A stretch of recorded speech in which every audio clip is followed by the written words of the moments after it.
Thanks for checking out this highlight from the Casually Hardcore podcast. If you want to check out the full podcast after the show, please be sure to hit the top link in the description. But now, let's do it. I knocked over my Heidelin salt shaker. So on Saturday the 22nd at 8 p.m. CST, I am going to be going into Diamond EX and some portion of 9 through 12 Savage for the first time. Many of you know that I don't really have that storied of a history with Savage and Extreme in 14.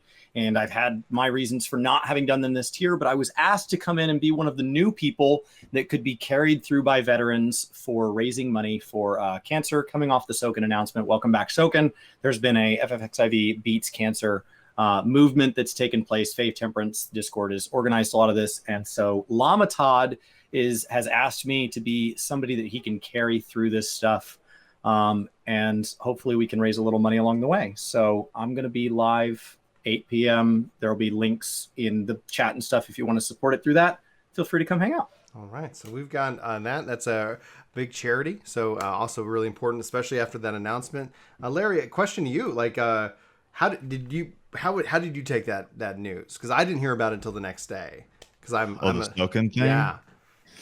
Yeah, I woke up to it. So that was a really heavy-hearted thing to wake up to. So all I heard first was cancer, and then I was like, oh no. Yeah. So then I read it. I'm like, oh, okay. At least it's in remission. So at least the outlook is good. And then what I ended up doing was watching the portion of the live stream, like the ending part there. And I watched that, and that was just such a hard thing to watch that I was crying the whole way through like a little baby. And just I have so much respect for him, and really, I mean, describing what he went through while being in the hospital and working on the songs, and saying how he worked on To the Edge while in the hospital, it gave that song a whole new meaning. If you go and look at the lyrics now, it's oh my god, this is just probably my favorite song now in the whole game because of that. And it was already really good to me, but now it's definitely up there. And I'm just really glad that the outlook is looking good, and hopefully it continues to be that way. The thing that moved me the most, I mean, obviously that what a nightmarish thing to be happening during COVID, isolation. Nobody can really come visit you. There's right. All these other and thens that it's hard to kind of even factor or compartmentalize just how nightmarish that must have been. But then you also have Yoshi P breaking down. Just that reminded me also of Yoshi P's 2.0 speech in ways different different connection and connotation, but just the team. It just, for me, it reaffirmed just how loving and connected this team is working together for us, the players, but how we feed them and they feed us, and it's just kind of this relationship we have, and how this past year has been, a struggle for everybody, in that regard. So I'm really happy I watched that privately. I just kind of has that moment because I was but it was hard to watch. It was really, really hard to watch and difficult. But I'm gonna take that because it's important. We kind of talk about the event coming up this Saturday and transition us to ideally something a little bit more exciting that we're all looking forward to. Larry, the expansion has been announced. We've got Endwalker, right. We've got the date, we've got the trailer, and honestly, we got the full trailer. I want to know your thoughts, man. I watched your reaction because your reaction is just priceless. We hit Zeppela, we hit you, we did Night Sky Prince. We just went around the horn. It was there was I do that too. It was just a day what do they see? Because oh my gosh, how, just walk me through what you're feeling, especially now it's been a few days. Where do you fall with your expansion hype, and what are your plans then as a raider, kind of transitioning that to go through this next 6 months before we even see a new raid introduced? Oh yeah, that's true. Ooh. Big questions here. Yeah, right. That's very true, actually. So, I mean, in terms of hype, I don't think there's really ever gonna, this is hard to say, but I don't know if there's ever gonna be another expansion that's this hype again, because it's hard to beat a story that's been building up for 10 years, right? And this is the culmination of all of that. This is our Avengers Endgame, right? This is the end of a 10-year long story. So story-wise, it's super, super hype. And it's going to be hard to beat that. So I would say I'm about the same hype level wise as I was for Shadowbringers, and that was already like peak level for me. So I'm a very excitable person. So I'll probably be just as excited for the next expansions too. But this one in particular, it's pretty freaking awesome. I mean, like going through the trailer, like the beginning part, it's like, okay, yeah, here we go. It's the same kind of thing. Wait a minute. I could hear the lyrics, right? It's like, oh wait, now I actually know what they are, instead of Soken just going right? He's just muffled singing. Yeah, and then the tease for the Reaper reveal, like they're gonna show the weapon and then they zoom out and then they're like, psych, here's Thancred. That was a great Ryan was like 3 seconds ahead of me on the feed, and he goes Reaper, and I thought I was waiting for it, and then it panned. I was like, you didn't see Reaper. I did too. Right. I did too. You can see it on his throne, and it's so like when it comes up here naturally, if you look on the bottom left, you actually see the scythe now, where the first time you didn't. Like it's like, so I was like, they actually either hid that from the first one on purpose, and people were still speculating and drawing and shaping, but it's like I was like, oh my gosh, I see it, and I watched everybody's, and nobody else made that connection, and I was like, all right, you know, but then I missed the dragon. So like when we have obviously Estinian with the dragon, I was like, for my mind, I was like, well, it doesn't necessarily look like Tiamat, but I'm like, I'm not connecting another First Brood, because we've already seen from a hype trailer before that they messed up the dragons back in Heavensward. It wasn't. Yeah, they used Hraesvelgr instead, right? Yeah, instead of Nidhogg. Right, exactly. What are you gonna do? What are you gonna do? I mean, we all have a drawer of dragons. We just reach in. Dragon We've all worn socks that don't match. Right. I mean, when it first showed it, I was like, immediately, I was like, oh, he's on Tiamat. And then it showed the teeth and stuff. I'm like, oh, that's not Tiamat. Who is it? And he says the name. He says it's Vritra, but I didn't hear it because we're all screaming. Yeah. So I didn't hear him. There was almost something more special about getting to go watch people's reactions. Because had we been there, at least among like the NA people, you know, at least among like creators, those were all pretty well documented, right? Because we all were hitting record, and like you were sitting behind me at my first FanFest. So like I got to hear you laugh. That's not nearly as special as like getting to go back and hear your reaction independent of mine, and getting to go back and watching like Zepla like lose it, which she would have been at EU. So maybe I would have gotten to see that. But what are the odds they like zoomed in on her face? There was something really special about that kind of made up for at FanFest. You're in the room, and there's a good chance that people, you know, a few rows back are complete strangers you'll never interact with, and you get to hear them cheer. And so that was taken away. And so the reactions being posted was like the next best thing. Yes. Yeah, definitely. And you like, it's kind of the same thing with the media tour with the job action reveal, right? Like that, the energy in that room was amazing. And it's like you can't compete with that really. Like we were all fine. Larry was losing it. I remember when I remember hearing shouting. Yeah, there was a lot of shouting. But I remember, I think something with Gunbreaker happened, and Mary right next to me, he just goes, "Get the out of here!" I'm like, when they announced the Mac support going to 64-bit, and Chris goes, "Yeah!" It was like, and Yoshi P was like the only one. And I look around, and afterwards, somebody from Yoshi P's team go over and goes, because he whispered something, and they go, he just wanted to say thank you personally, because that was a lot of work, and he didn't think a single person in the community would be thankful. And so like I was like, we got one. We got one guy that's excited. That's great. It's just like how Work to Game got started. It's like, oh, you need a guide, Larry? Okay, hey Larry, here's how you set up this on the controller. Oh, other people apparently find value in that. Like, oh my goodness. Right. Yeah, it's exactly awesome. right. I'm the only Mac player that's ever existed.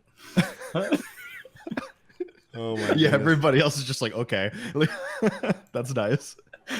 So and then that and the Paladin with the Paladin gap closer, like all it does is just zoom in on Paladin, everybody's kind of quiet, immediately does the gap closer, and everybody in the room just starts screaming. It's something so simple, but everybody was just screaming. We were wanting it. We wanted it for a long time. We wanted that gap closer, because it was, especially in Stormblood, it was the only tank, because we didn't have Gunbreaker then either, but it was like, and here's your tank that you're just literally going to be running up to him.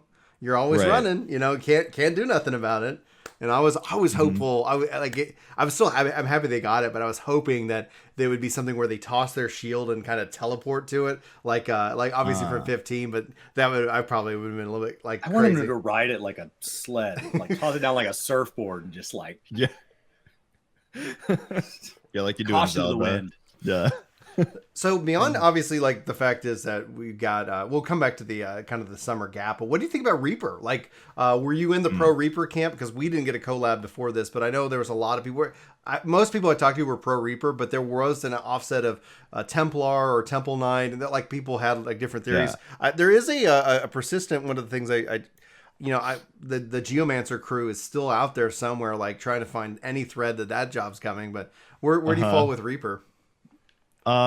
So I had, before any of this stuff came out, I had made like a joke, like predictions video for 6.0, and I was like, it's gonna be Necromancer. Like this was before he even showed like the Scythe stuff, right? Like before that first media stuff that we got, right? I was like, it's gonna be Necromancer, like just as a complete joke, as in something I never thought we would ever possibly remotely even get. And then it was a Scythe, like he revealed that it was gonna be a Scythe, and I'm like, wait, oh, it could actually be Necromancer now. So I was like, I was definitely on the boat of it being a Scythe, right? Like 100% uses a Scythe based off of his t-shirts. Maybe that was too easy, but it ended up being right. And actually it ended up being right even by the fact that his t-shirts were Reapers. So even more so, right? But I was definitely on the side of it being either Necromancer or Reaper. And I'm glad it went with Reaper. I really like that name instead of Necromancer. So it's because it's kind of that same kind of aesthetic-ish, right? So it's like if they would have to you could think of it in a way with Necromancer, because they reveal right here you've got the avatar they're calling it. It's like, oh man, like is it? When they showed this, I was like, is it a Necromancer? Because they reveal Reaper at the end, like they're going to show you some of the gameplay, and he showed you the Scythe, and it's like, wait a minute, like I was thinking more like. But then it's semi-pet, it's not real pet, class, not real pet job. It has something. It's the perfect way to be a pet, really. It's the perfect way to do it in this game. Yeah, in this game. It's like, oh man. And it's so cool, the visual aspects of the slashes. So the Reaper's got that kind of teal green, and then your avatar's got the red, and then you absorb your avatar, and then all of a sudden you have this like blood just curdling like slashes. It just looks so and powerful. Go ahead. It is too cool. It's too cool. It's like unfair to every other job in the game because the aesthetic on it is too good. So it's going to have an absurd amount of people playing it, especially when it comes out, of course. But even later, I think it's going to end up being like one of the most played jobs by far.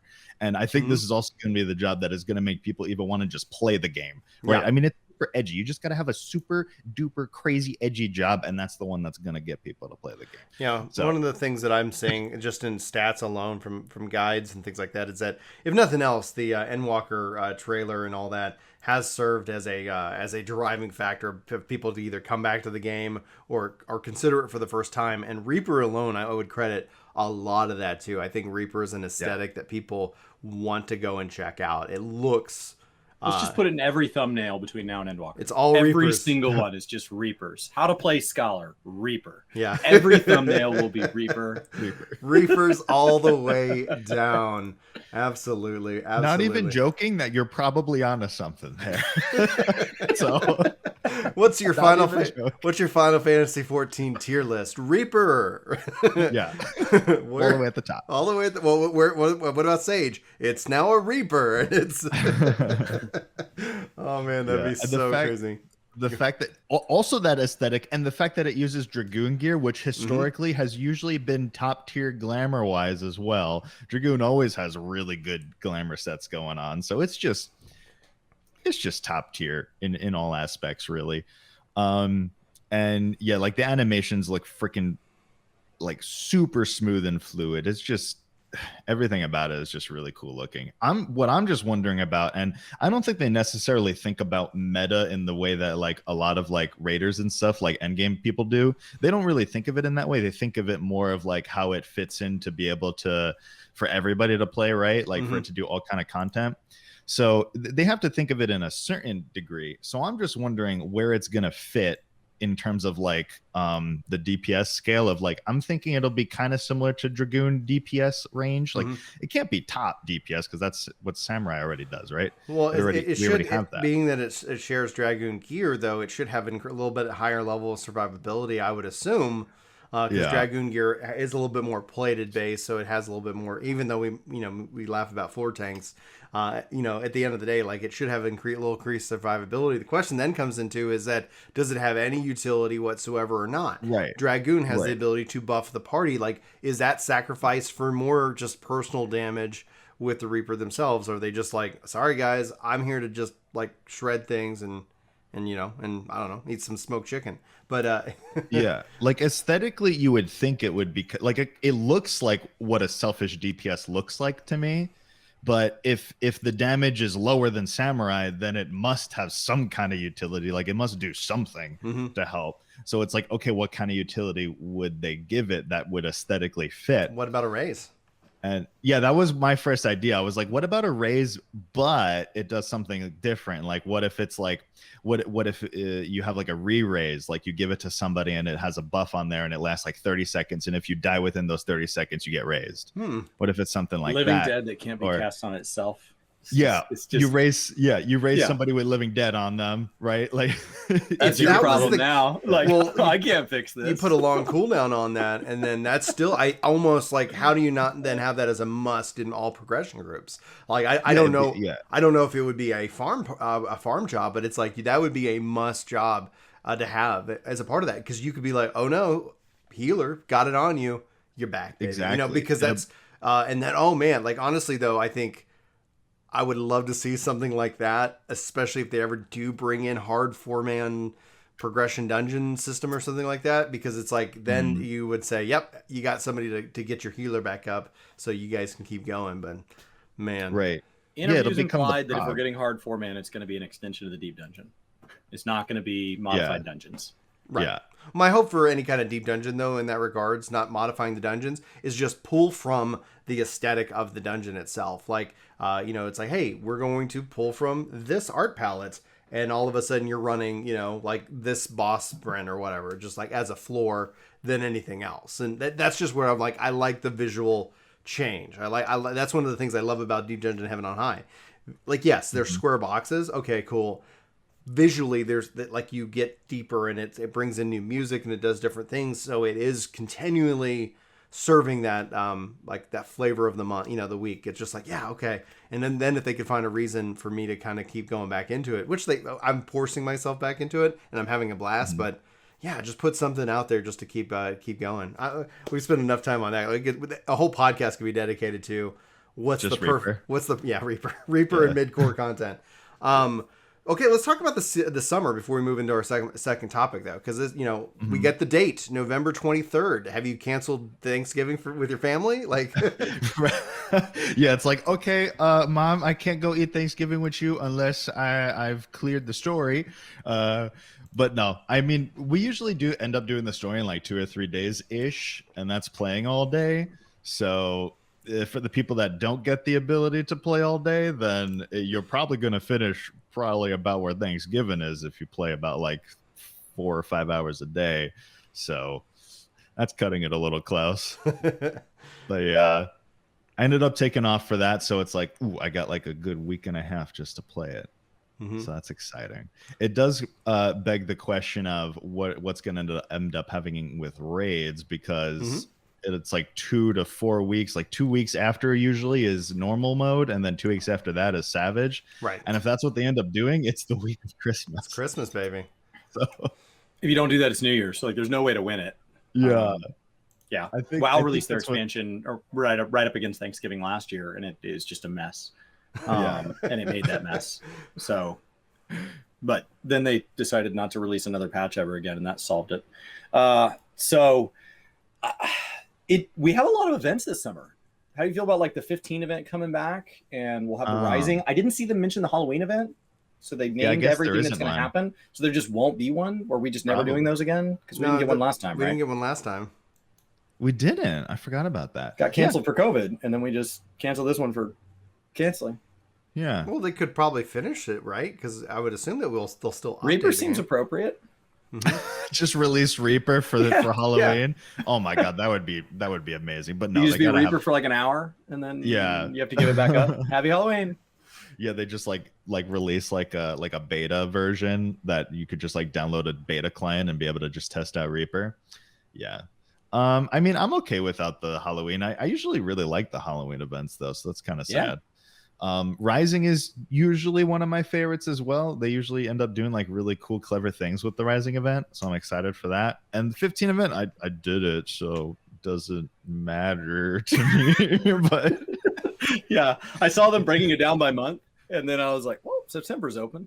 But I'm excited for everybody else. It's been one of the most requested to return events because there were a lot of people coming in at the time, and they didn't know. So like they were playing at the time, but they didn't know that they needed to go do a quest line real quick. And there's a lot of people who've come in since then, long-time returners and stuff. Is we run the risk of being an MMO that can have 2 good back-to-back expansions, which would be crazy. I don't think you're entitled to that sort of thing. And so like that's just saying it could be a lot worse than Shadowbringers and still be good. Yeah. So I think all of ours have been good. Quite a bit of room. I mean, like if I had to pick like out of the expansions, maybe my weakest one is Stormblood, but overall, like they've all been good, right? So yeah, we haven't had a total dud. There's no duds. We haven't. I have come completely around on Stormblood with the introduction of Bozja, because I felt that Stormblood was like, okay, all right, things are getting up, and then it's like, oh wait, we got to go to another dimension. Hold up, and it literally like paused that story. And then we come back, and it's like, okay, we handle that. All right. Oh yeah, there's a war going on. Let's get back into it. And I go, that in and of itself, when you take Bozja and you sandwich it into the Stormblood expansion, I was like, this is great. Like that's what I felt like it was always building up to. Where's the conflict? Where's the war? Where's the storm of blood? And we finally got it. And it's like it's in Bozja. Bozja. And so that in and of itself, I thought was interesting. Do you have like a strategy and plan, especially as like, you know, one of the things that's always interesting that people might not know, but we know, like you're a hardcore raider, like you've done Ultimate, like that is something that's really important. And Ultimate being cut is obviously a kick in the shins, understandably, but at the same time, still like a bummer. How do you manage this summer? Like what's the plan for raids? What's the plan for playing? Right. So I used to be like way more hardcore raider than I was. I mean, I was never a world first raider or anything like that, because that's a whole other level, right? But I have raided everything that has existed in the game, except for I haven't done T, and I've done a little bit of Uwu. But I mean, I probably wasn't gonna really do any more ultimates. Like I really just wanted to do Ukab because it was like reliving the Coil days. I was like, I miss Coil so much. It was like one of my favorite raid tiers ever. And that's why I ended up doing Ukab, because I wanted to relive it. Similarly, Thornton is one of my favorite primals ever. And so when they said that Thornton was going to be the new ultimate, I was like, oh no, I'm going to have to do this one. This is just too good. So a little disappointed that it's not coming out right now, but that's fine. It just gives me more time to wait for it. That's fine. I mean, but between now and when the expansion comes out, I mean, we're still raiding, we're still progging, because we're casual raiders. We just do 1 day a week, and sometimes we go weeks where we don't really do much of it at all. So we're actually on the 3rd fight right now, so we've still got a while. We're still good to go on that. We still got some content to do there. The lesson being, I guess, pace yourself, everybody. Like when Zadnor drops, like, you know, just enjoy it, but don't like, you know, just no life. You know, I will do Relic for sure. I actually have to finish my current step. I'm on the previous Relic step. I'm on the one where I got to do 15 Delibrums. I'm about to get there. I'm almost there. Yeah, I've done 5 so far, and it feels like a little bit of a slog. But I like Delibrum. I just don't necessarily like doing it 15 times in a row. Right. So. The most I've done it in 1 day is 6 or 7. Oh my god, I do 2 and I'm like, I'm done. Sometimes I'm halfway through one of them and I'm done. So, I've done things where like we bet with chat on whether or not I'm going to die at all, and then like I play with one hand, or I play zoomed into first person, or I play casting my abilities out of the spell book. That one's real hard. And so like you just got, and people are like, you're really just starting to like screw with this. Doesn't this affect other people? It's like, I want 4 tanking relics. That's 60 Delibram runs. If they wanted me to take all 60 seriously, it shouldn't have been 60. Like I'm gonna be just in here on some of these. Yeah, no, you're fine. I think people overestimate other people's ability to play the game. I'm sure you giving yourself those handicaps, you ended up playing better than half of the other people in the raid. So I think you're good to go. I did a whole run without dying once with one hand. Yeah, so you're DPS fine. was probably not great, but we're not allowed to have parsers. Yeah. Who's to say? Who's to say? Yeah, Who's to say? Tell me how much DPS I did. I dare you. So yeah, tell it to me in game. Whisper it to me. Whisper me. Oh my goodness! All right. Yeah, that's a loaded question. And if anybody in party, like after you're doing like farming extreme primals or something, and somebody goes in party chat, they're like, "Hey, anybody, what was I doing last run? What was I parsing?" I just go like, "You can't get me, Yoshi P. I know your game. You can't. Nope, not falling for it. Not falling for it one bit." I hope that you really enjoyed that highlight, and I hope that you check out the full podcast. Again, link is in the description. Thanks for being here, and I hope you have a fantastic day, you wonderful, beautiful individual.